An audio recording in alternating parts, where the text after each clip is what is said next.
Well, her obedience to the husband is part of her obedience to Allah subhanahu wa ta'ala. Yeah, because it's Allah subhanahu wa ta'ala that ordered her to do that. Okay. Wow. Even if a donkey could speak to me and I could get any wisdom from a donkey, I would take it, right? And there are things that donkeys do. And it's as if she's gaslighting you and she never gave you that big fight 2 days ago, but it's not. It's just that she's in a different state of mind. She might not even remember that she had that fight with you because she's just in a different state of mind. That men are responsible. But this word qawamun has 7 meanings, by the way. 7. 7 linguistically, it has 7 meanings. That men are responsible. But this word qawamun has 7 meanings, by the way. 7 linguistically, it has 7 meanings. Yeah. Even in that extreme case, right? Even then, femininity was stronger than masculinity. So he completes himself by adding femininity onto the masculinity. Or in general, misunderstood the role of masculinity.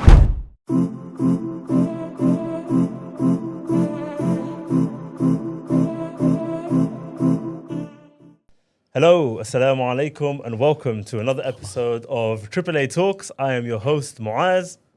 Yahya, Safe. And today we have a special guest with us. a very special guest. Brother Abdul Rahman over here, mashallah, has come from very far away, all the way from Turkey to join us. How was the flight that we never paid for? Mashallah. So Abdul Rahman here, mashallah, he specializes in, he is you could say a unique type of therapist. He works with adult survivors of childhood trauma. Very deep stuff. He is a graduate of Sharia, mashallah, so he knows his stuff. And he's a marketer and, mashallah, a businessman and a few other stuff. I don't want to blow his own horn, but Abdul Rahman, how are you doing? Good, alhamdulillah. Alhamdulillah. Jazakallah khair. Thanks for joining us. Nice to be here. How could you sum up what you do in a quick summary? I'm always looking at why people do what they do and how to remove issues, problems, etc., and how to enhance, human endeavor, abilities, results, etc. So I started off with the whole therapy thing. Quickly realized that most of the clients that I was working with had childhood trauma, and that childhood trauma and that therapy wasn't useful for childhood trauma. So bit by bit, I created my own way of dealing with it. And then somehow, I just started to get a ton of Muslim clients. And that's when I decided to study Sharia, because I wasn't comfortable giving people advice and potentially giving them a fatwa without knowing that I'm even giving them a fatwa and without knowing the boundaries, etc., etc. So I studied Sharia for that purpose. Wow, mashallah. That's excellent. And you went on, did you use your Sharia degree? Did you go on to do some community work, da'wah work? I did a website called ipersonalenrichment.com. Yeah. But I've been asked a couple of times to be an imam, etc. It's not really what I want to do. So you just wanted the knowledge to help in your work field. Yeah. Mashallah. And is it right to say that you've delved into the world of hypnotherapy? Yeah, right at the beginning. There's a lot of hypnotherapy that is just show. Not to say that it's not true, and not to like say Demon Headmaster, look into my eyes. I was thinking that just as you with said that. the watch. Yeah. The effects. I mean, the effects are strong, but not. Yeah. But you don't have to do any of those things in order to actually. So you can't control what I say now. Someone. Okay. So we have been talking a lot about relationships and the importance of. Well, we've been talking about a number of things, but this is, of course, a podcast for those of you who know. Of course, it's by men. It's mostly to help young men, and a huge factor in that is helping them learn from our mistakes, from other people's mistakes, and to get a little bit more wisdom and education and just the right balance in a lot of things to do with life, whether it's your health, career, relationship, marriage. So we've spoken a lot about how to find the right spouse. We've spoken a lot about the qualities of a right spouse. Yep. And what we've noticed in on the podcast especially, but also generally when you speak to people and when you hear stories from other people, there is this kind of like this word that just creates Tensions. tension, more than just tension. It Trigger. creates alarm bells, triggers. Yes. It might create childhood traumas, okay? And that is the infamous word of obedience. The O word. The O word. Why is it that if you were, just on the top of my head, you were to gather up 100 women, why is that 99 of them would hear the word obedience and it will just give her a shiver? She'll just get really angry. Ultimately, my question is, why is obedience so important? Well, actually, why is obedience from the wife to the husband so important in Islam? It's a good question. I'm going to change it a little bit. Okay, go for it. Obedience is important regardless, whether it's from the wife to the man, or whether it's from the man to his whoever he has to be. But obedience ultimately is to Allah subhanahu wa ta'ala. And I think everyone in today's world has a bit of an aversion to that word. Obedience, first of all, you can't not obey. I mean, it's impossible not to obey. It's something that's in our neurology. There are some people with authority that when they walk into a room, people just obey them. You know, if you grow up, for example, with a father who's got a lot of authority, just a look from him and you will obey. So, and that gets hacked into by, for example, therapists, by politicians, by teachers. So there are certain traits that give you authority, and those traits of authority make it easier for you to command and for others to obey. It's just neurological. Wow. Now, in terms of obedience for the man, it's to Allah subhanahu wa ta'ala, to his parents, etc. In terms of for a wife, it's to her husband. Okay. And you can't not obey, like I said. So if you don't obey Allah in terms of your dress code, you will obey fashion, or you will obey this designer or that designer. You will have to obey because you don't live in a for the woman, it will be obedience to Allah subhanahu wa ta'ala, obviously. It's a given before the husband. Well, her obedience to the husband is part of her obedience to Allah subhanahu wa ta'ala. Wow. Because it's Allah subhanahu wa ta'ala that ordered her to do that. Okay. Now, there are a couple of things. Whether it's, let's just talk about humans, not, you know, and then we can go man and woman. But in terms of human, there are some people when you tell them to do something, it doesn't matter what you say, they will resist you. Yeah. So even if it's good for them, even if they actually wanted to do it before you told them to go and do it, they might be juvenile and be like, no, I'm not going to do it. Just because you told me to, I will not do it. Yeah. And that's juvenile. It's a rebellious, exactly. Teenagers are usually like that. Exactly, right? Yeah. That's just juvenile. Now, whether it's the man doing that to his parents, whether it's the woman doing that to her parents before marriage or to her husband after marriage, just for the sake of him, you know, it's just coming from you, therefore I'm going to resist. Yeah. It's just juvenile. Yeah. The opposite is true, where the person giving the command or giving the instruction or the request, etc., where they will say, I'm in charge, so therefore I don't really care what you think, you know. And in fact, if that's what you think, I'm going to do the opposite, just to kind of, you know, coerce you. Yeah. Again, juvenile. Yeah. So Allah subhanahu wa ta'ala gave that leadership position to the man in terms of the husband and wife scenario. He gave it to the parents in terms of the father-son, the mother-son, the mother-daughter, father-daughter relationship. Yeah. And it comes with a guideline. Yeah. So, you know, if I, ChatGPT is even human, I will ask ChatGPT for its opinion. You know, I'm thinking of doing X, Y, and Z. What factors do you think I need to consider? Yeah. Wow. Even if a donkey could speak to me and I could get any wisdom from a donkey, I would take it, right? And there are things that donkeys do better than humans. 100%. They're very patient. They carry a heavy load. And they might know a better way to get up a mountain, etc., etc. I'll let the donkey lead, right? But it's still a humar. No. So in that scenario, if it knows how to do that thing, I would let it lead, because I would be the donkey, not to follow the donkey if the donkey knows where to go and I don't. Do you understand? Take the donkey up Everest, yeah. So well, technically they're mules, but okay. Yeah. So that's you know, it's about doing what's right, and that onus, Allah subhanahu wa ta'ala gave that to the man in the marriage, yeah, and He gave that to the parents, you know, in the offspring parent relationship. So it's important. Now there is a difference between a man and a woman. all humans, we are state dependent, meaning when you're happy, you make decisions differently than when you're angry, than when you're sad, when you're depressed, when you're excited. You will buy things differently. You'll have impulse buys when you are excited, for example, that you would not do if you were mellow or calm. You just wouldn't. So we make decisions based upon how we feel and what state of mind we're in. Yeah. And it is just the case that the majority of women have it's not that they do. They have more states of mind. That's not to say that men are just like happy and angry. We have many more as well, but they have even more. Yeah. But more than that is the frequency that they change state from. Yeah.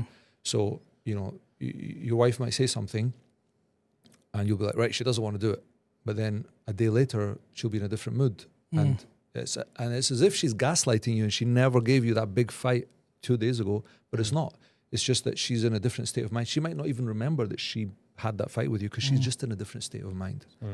And so therefore, it doesn't make sense for that person that's going to flip-flop, toggle between different things to have that final say, that leadership thing, or does it make sense for the man to do it?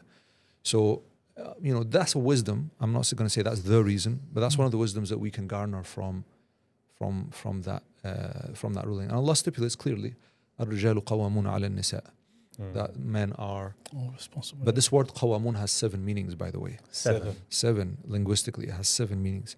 And I personally believe that it's wrong to choose just one of them in terms of the tafsir of the ayah. What's the common one that's used? Caretakers. Authority, Maintenance, yeah. or guardian, protector. Those are valid, but they're incomplete. The word has 7 angles to it. Wow. Enlighten us. I need to Enlighten check. a little bit, just a little bit. So one of them, for example, qawwam is to uphold. Okay, so when you if a wall is like falling, the pillar. No, like if a wall is falling and you uphold it, you're being a qawwam to it. You're keeping it straight. You're keeping it upright. Yeah? That's one of the meanings. Another meaning. And if you give a modern day example, that's like a calamity happens in the family, and he's the pillar. He's the shoulder that you lean on. Yeah. Okay. He won't go in a corner and start sulking and crying. Yeah. Well, he shouldn't. He shouldn't. But so and everyone makes mistakes and people have different weaknesses. But the qawwam means that he keeps it up. He keeps it up. Another meaning of it is that he is the valuer. Okay, and you will find in most cultures that a woman who is unmarried or without a male is usually valued less in pretty much all cultures. Yeah. So that's the one who gives value to, or the one that values, like, I value this to be more value than this, etc. So there's seven things. Part of them is protector, part of provider, etc., etc. But we need to look at all of them in order to understand what that truly means. And then, take. So if anyone wants to find out, just look at qawwam in the ma'ani. مفردات معاني, find out what it means. You'll find 7 things, and just read the verse according to each one of those 7 things. الرجال قوامون, men are the valuers of women. Yes. What does that mean? They give them value, they uphold their value, etc., etc. Men are the protectors of women. Okay, well, what does that mean? Men are the ones who hold women up. Yeah. So that's how you would do that. But the verse basically just means that the man is that in that position of leadership. Yes. And also it says in that verse as well, so the righteous women are devoutly obedient. Qanitat. Qanitat, yes. Qanitat, yes. As-salihatu qanitatu. As-salihat means the salih is that something that is pure? No.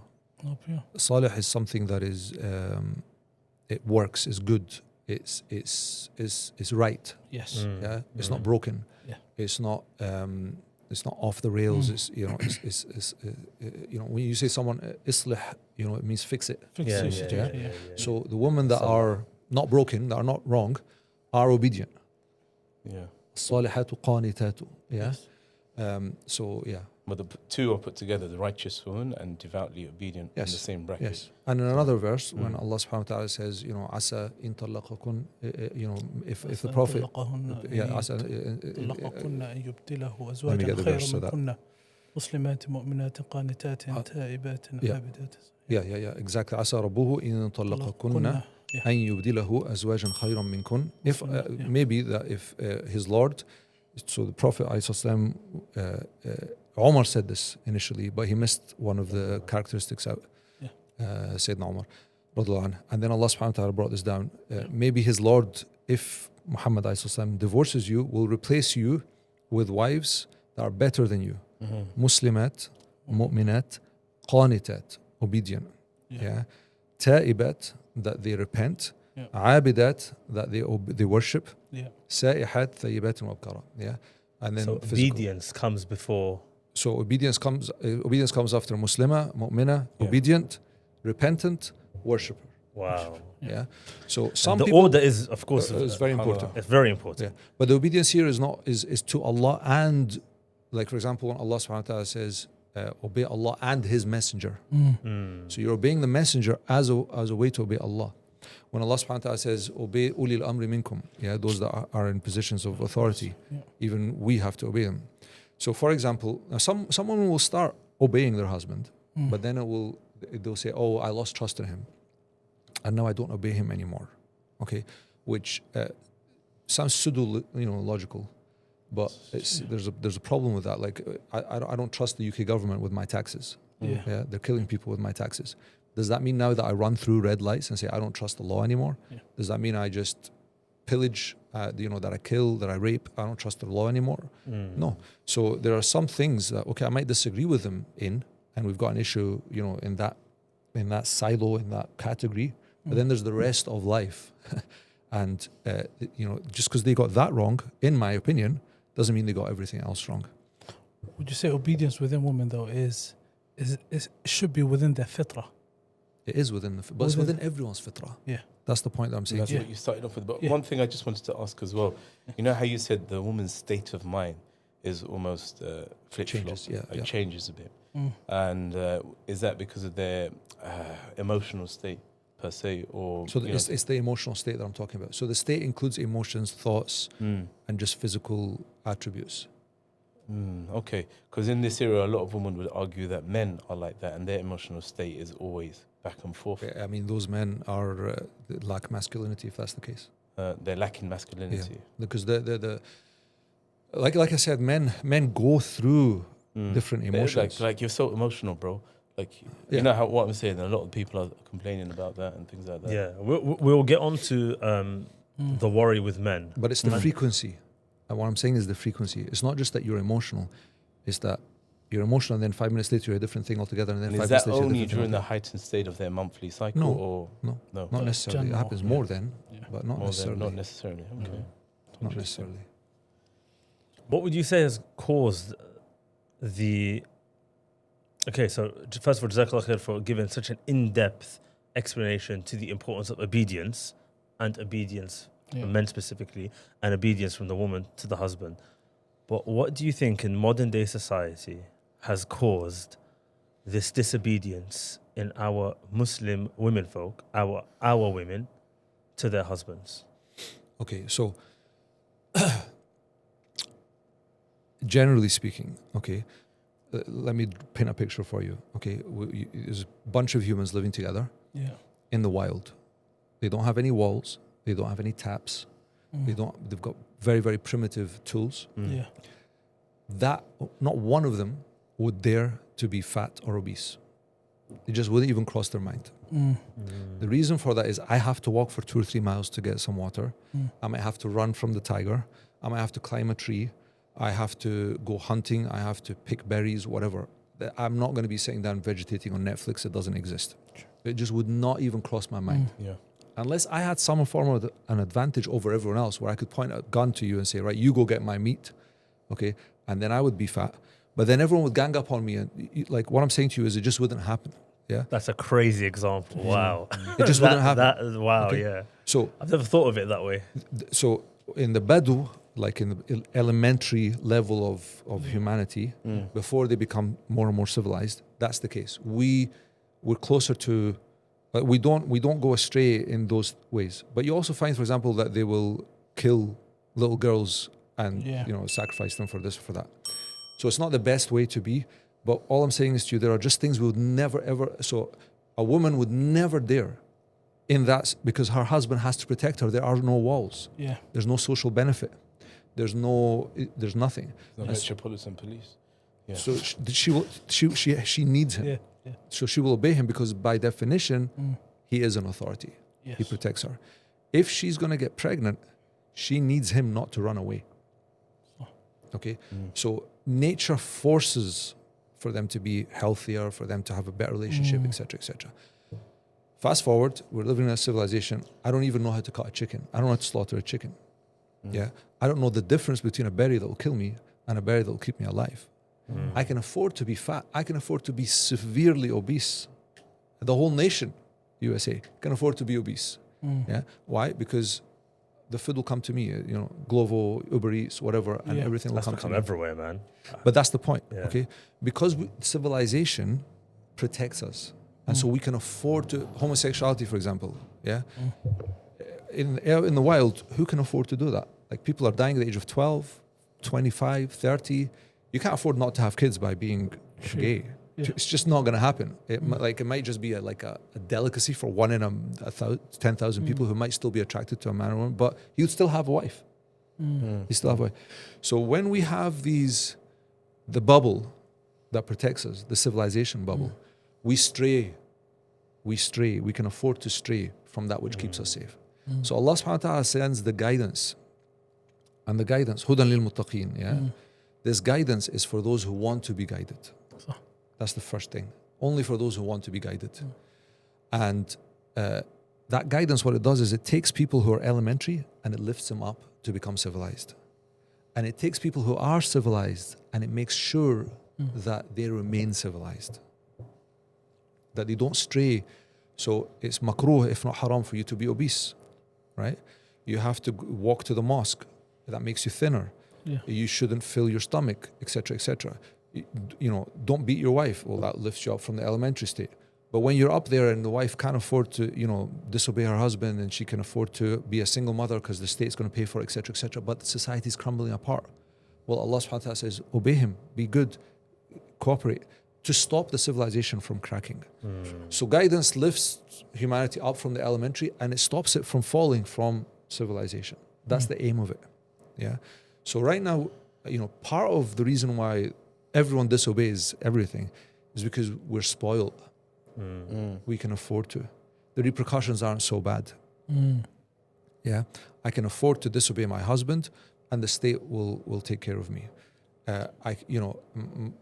My father's still alive at the age of 70. He didn't die when he was 25 or 30. So I can afford to go back to my father's house. That's part of it. Another part of it is that schooling and society doesn't teach a man how to be a man and doesn't teach a woman how to be a woman. It teaches us just to be cogs in the system, and that's just the reality of it. True. Wow. That's the reality of it. In school, what do you learn? You're basically pen pushers. Yeah. You don't learn how to lead.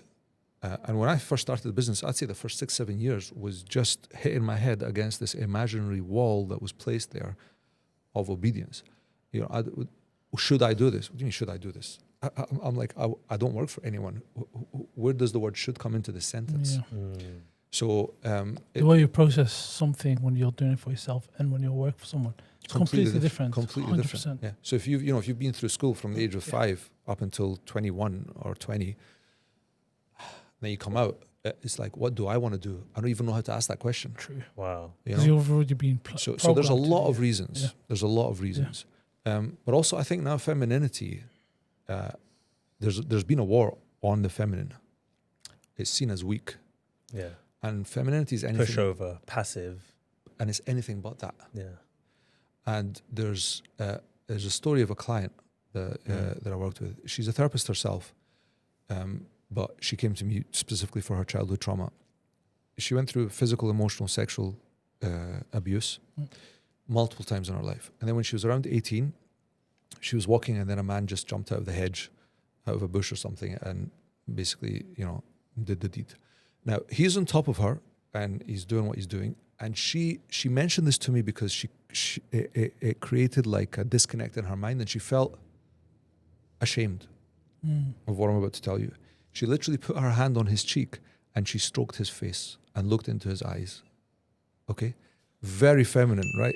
See, okay, but wait, right? Yeah. Very feminine, right?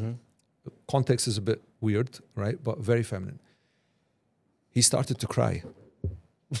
And he said, all right. And he got up and he ran away, pulling his shorts, his things back up. Okay? Now, what do you think would have happened if she started to punch him? He would have continued. Knocked her out. Yeah. Okay? But because she gave him feminine love, she destroyed him. Yeah. Did she ever? It's almost like saying she gave him feminine love and eventually got what she wanted. Her femininity was the only way to protect her. Her femininity was the only way to actually destroy him, to beat him. Okay? Now, the fact that you're... Stop giving the women the secret. Yeah? But that's... No. Look, that's what it's about. Of course. That is what it's about. Did she ever tell you if she meant that, or was that just a... If she what? Did she do that on purpose to let him get away? No, she said instinctively, I just knew that's what I had to do. She wasn't enjoying it. She wasn't like... okay, because I thought maybe that ignited something from her. No. She's instinctively, she knew that's what he needed, and that's what she needed to do. Right? Wow. And that was the only way that she saved herself. You don't know how many rape victims I've worked with, right? That's very rare. Women don't do that. Yeah, exactly. That's what I'm giving that as even in that extreme case, right? Even then, femininity was stronger than masculinity. Yeah. Wow. So, sisters, that's the cheat code right there. The yin and yang. Yeah. Okay, the whole Chinese concept of feminine and masculine. So the masculine penetrates, it conquers, it's hard. The feminine absorbs, it's soft, it's nurturing. Yeah. Okay. But I keep thinking of the Hulk. You know how the Hulk just calms down and goes from massive to with the feminine touch. I don't think there's any femininity there. I've watched every version of the Hulk, and that was a poor example. Sorry. Go on, man. You haven't seen him when he's... Yeah, there was no woman involved. There is, bro. All right, cool. There's always one of them in everything. I think he's talking about the Beauty and the Beast. No, the Hulk as well, bro. Okay, all right. Sorry, please. King Kong, the Hulk, whatever. Yeah. But the point is that her femininity is what saved her. Yeah. Now, in Islam, rajul isn't just for a male. Rajul means mature. So a woman can be a rajul. Yeah. And it's mentioned. Yeah. It's a level of maturity. Okay, so, I mean, the popular culture equates rajul to man. But no, rajul means mature. Okay. Many times that is a man, but it could be a woman. So you got the male, you got the female. When does a male become a rajul? And when does the female become a rajul? Okay. The male becomes a rajul when he now has femininity on top of his masculinity. Okay. Oh, wow. He's now nurturing his wife. He provides for his wife. That's not what a male does. A male conquers and penetrates. Yeah. New land. Let it burn. New land. Let it burn. New land. Let it burn. Right. He becomes a man or a rajul, right? Mature, when now he can nurture that land. When now he can take care of it, and that's feminine. So he completes himself by adding femininity onto the masculinity. Oh, that's amazing. He doesn't transvestite. Yeah. He doesn't do the whole Western thing. Oh, express your feminine, side and become feminine. No, he keeps that as the base, but he adds to it. Wow. And the female's the same. She is feminine. She's nurturing. She absorbs. She grows things inside of her. When does she become a rajul? When does she mature? When she can add masculinity onto that. So now she knows how to deal with finances. Now she can hold the job if she needs to. Now she can take the kids to school if she needs to. She's doing all the stuff that's traditionally masculine on top of her femininity. She hasn't swapped. Wow. She's added it.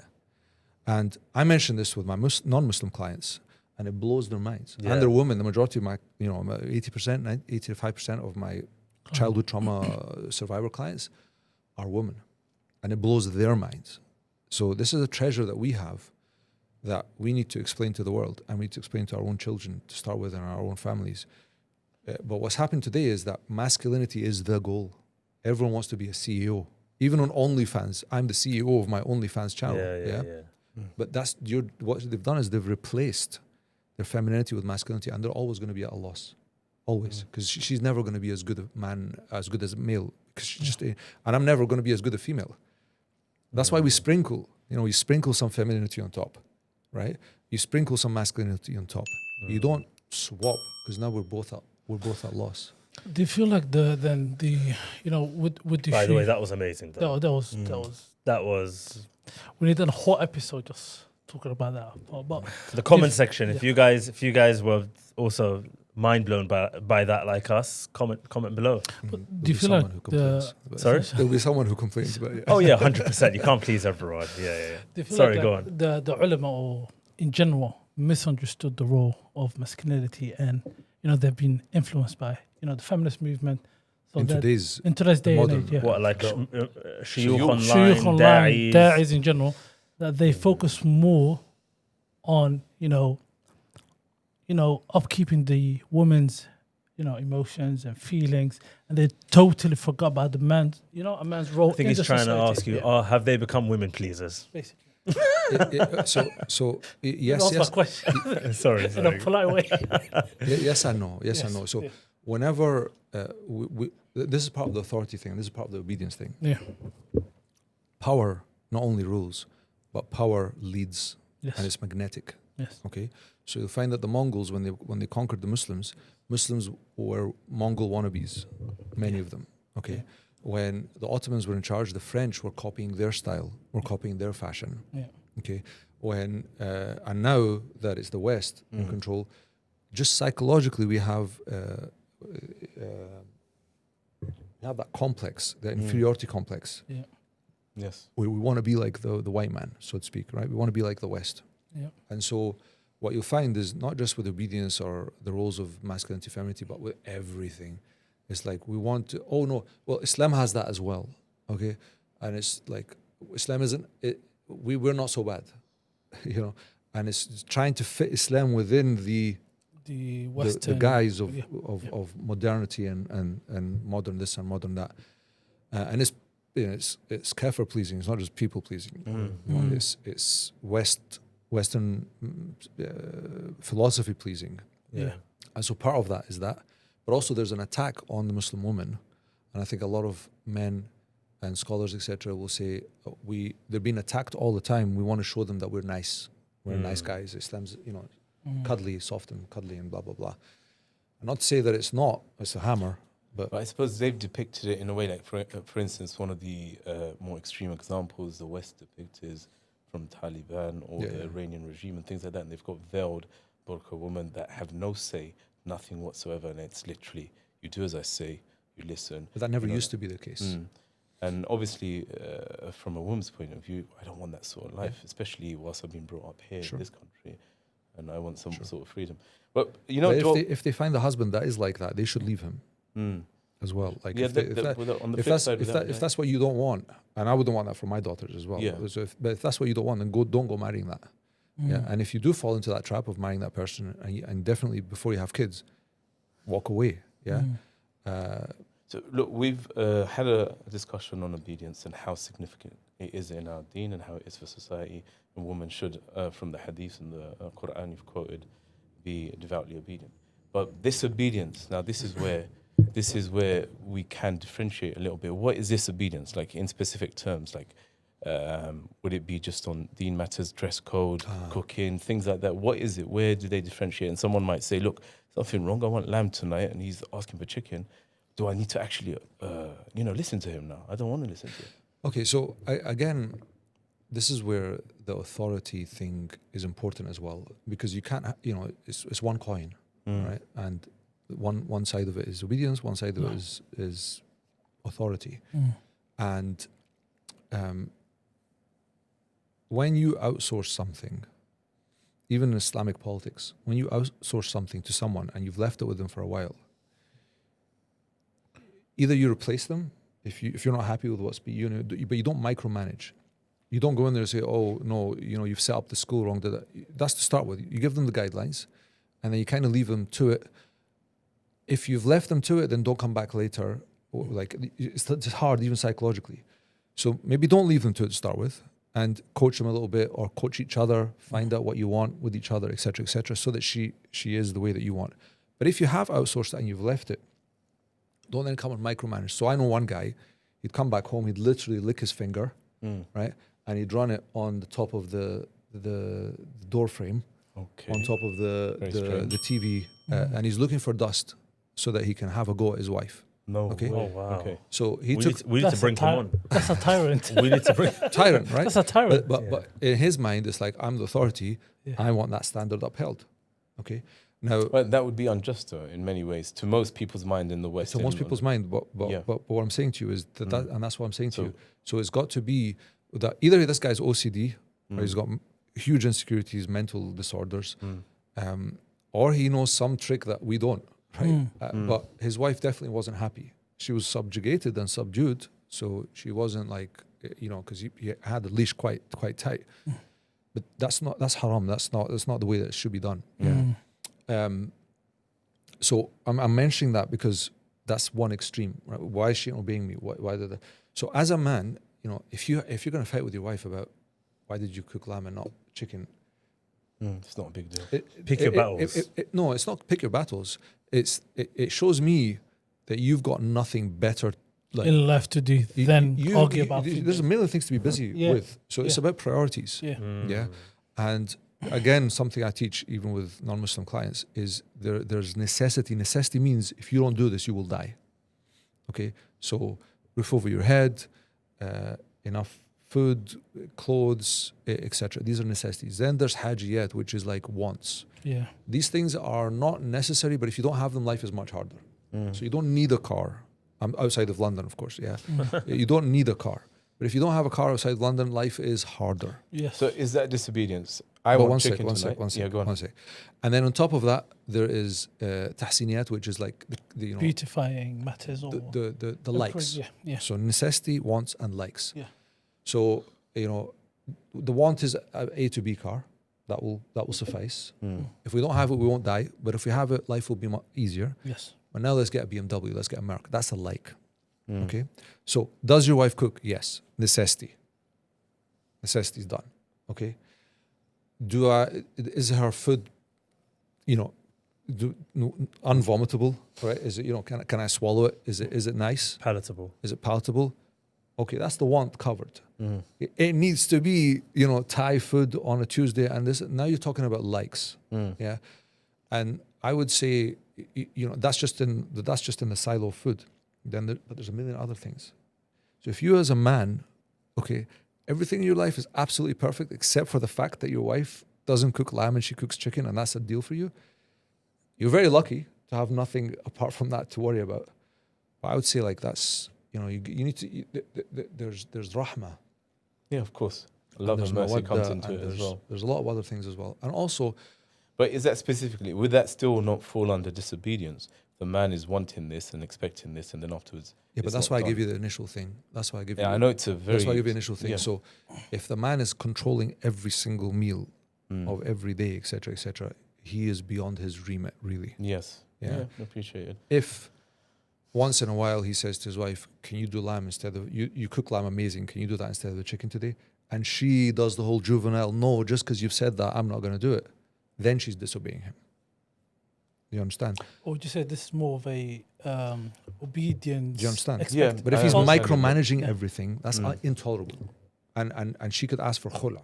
She could leave the marriage because it's intolerable. Or would you say whatever Saif is asking for is more of a cultural, what's called obedience expectation rather than an Islamic one?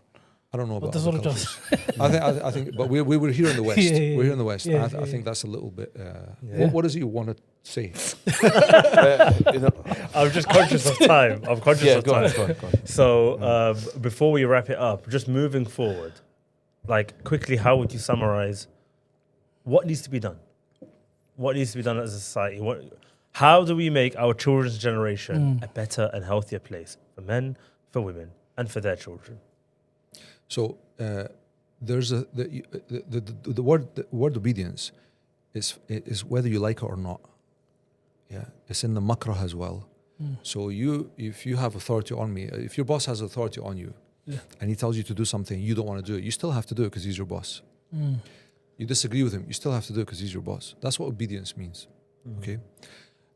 So there are many times where a wife will disagree with her husband, where a son will disagree with his father. But if the father has authority over him in that particular thing, he has to do it. Yeah. So we have to teach And there, you know, there's a delight as well. There's a real beauty in being surprised by the person you love. You know, there's a beauty in that. There's a beauty in not knowing what she's going to cook. There's a beauty in not knowing how she's going to dress. So long as, you know, it's halal or whatever. Line that, Do you know what I mean? Yeah. When I say the words surprise me, she cooks the best meal there is. Because she's now on the tip of her toes. He's got something that there's... It's not that the disobedience part, it's slightly subtle. It hasn't properly been defined to me what is disobedience. I want to give you something here. It's just a hadith, a statement from Umar radiallahu anh. He went in Mecca, our women did not speak back to us. But when we came to Medina, we found that the women of the Ansar were different. They spoke back to their husbands. And our woman learnt this from them. One day I got angry at my wife because she spoke back to me. And she said, why are you angry? The Prophet said, why speak back to him? Sallallahu alayhi wasallam. Now, look, this is two different cities. The Meccan women were less assertive, right?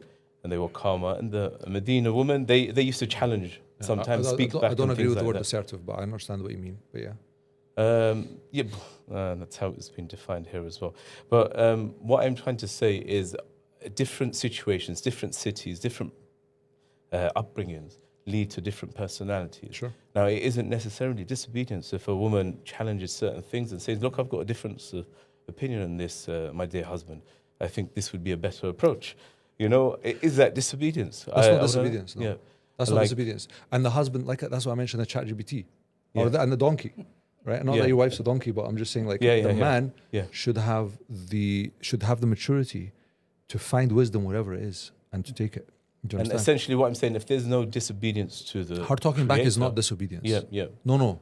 Her talking back is not disobedience. But if after she gives her opinion and talks back and whatever else, the husband says, no, we're doing it this way, now she should obey.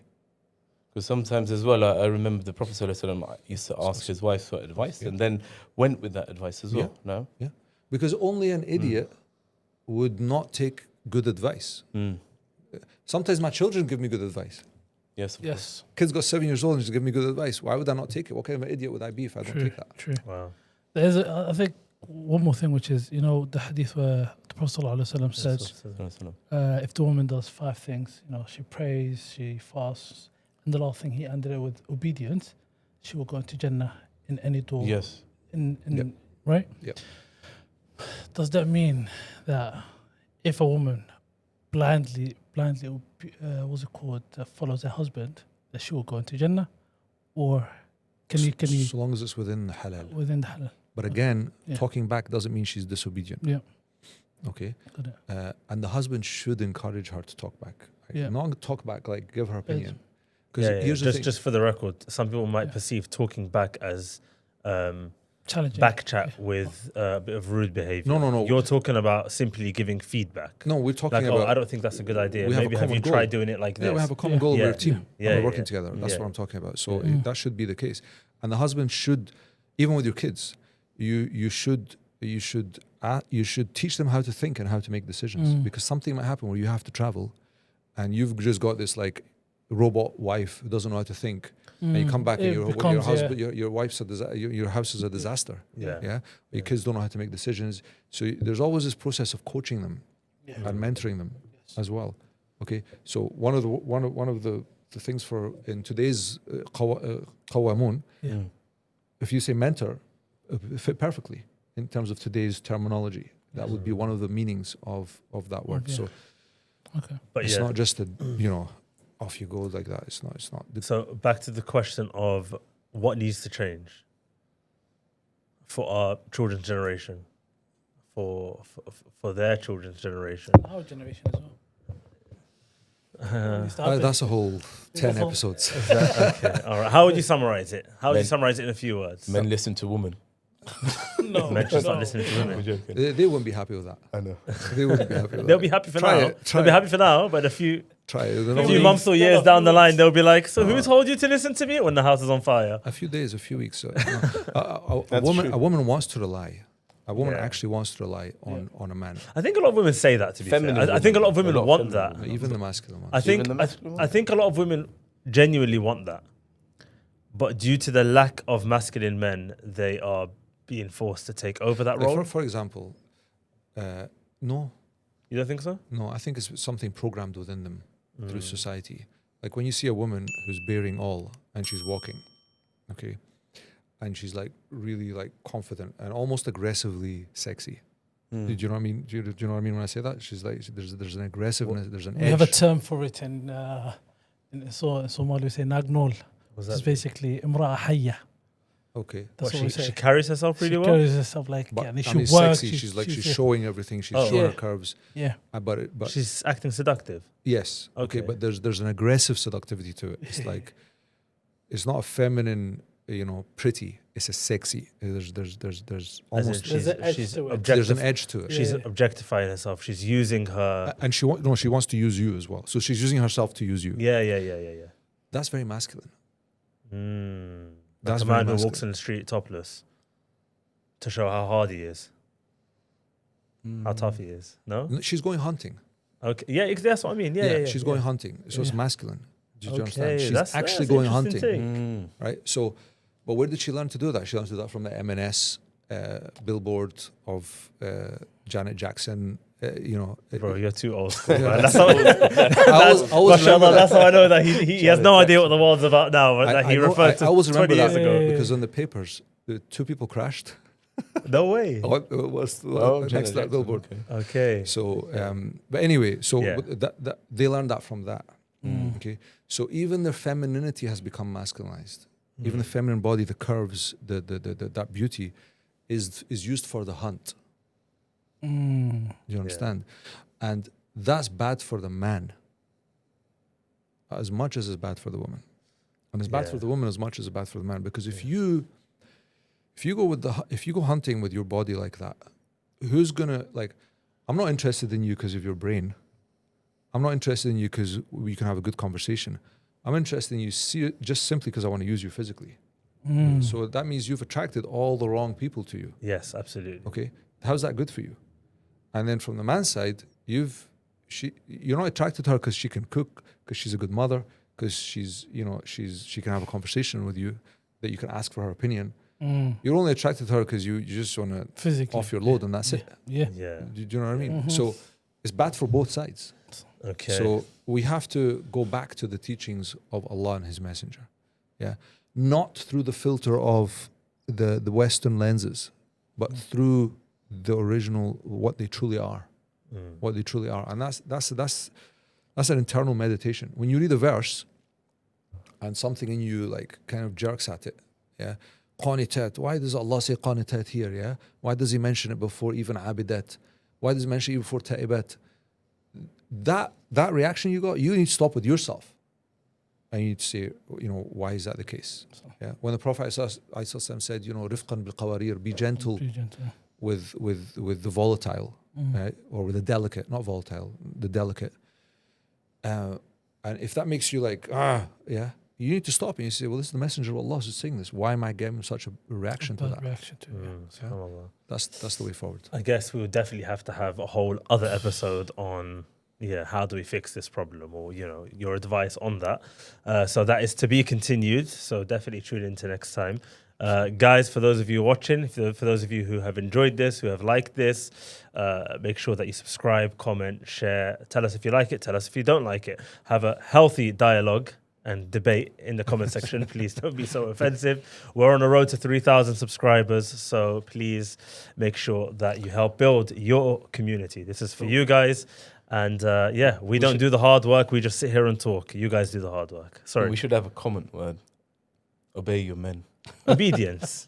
Yeah? No, men. Obey men. Obey men. Yeah. Okay, so if you've gone this far, then obey men. Yeah, we're not gonna get any. Actually, that might create anyway. Jazakallah khair, brother Abdul Rahman, for coming. And to our guests, we have a gift for you as well. This is a AAA Talks hoodie. If you want to pass this down. This is where I advertise you. No, you could just put it on and just face that camera. No, I'm joking. No, Jazakallah khair for coming, and inshallah. Really appreciate it. We really appreciate it. It's totally unique, original take on things, which is refreshing, because let's be real, the topic of obedience with women has just been rinse and repeat for years now, and we don't want to we kind of want to be a bit more original. The jungle analogy was good. Yeah. Brilliant. Jazakallah khair. So signing out, Triple A Talks. This has been Muaz. Yahya. Safe. And our guest. Assalamu alaikum. Abdul Rahman Mussa. Wa alaikum salam.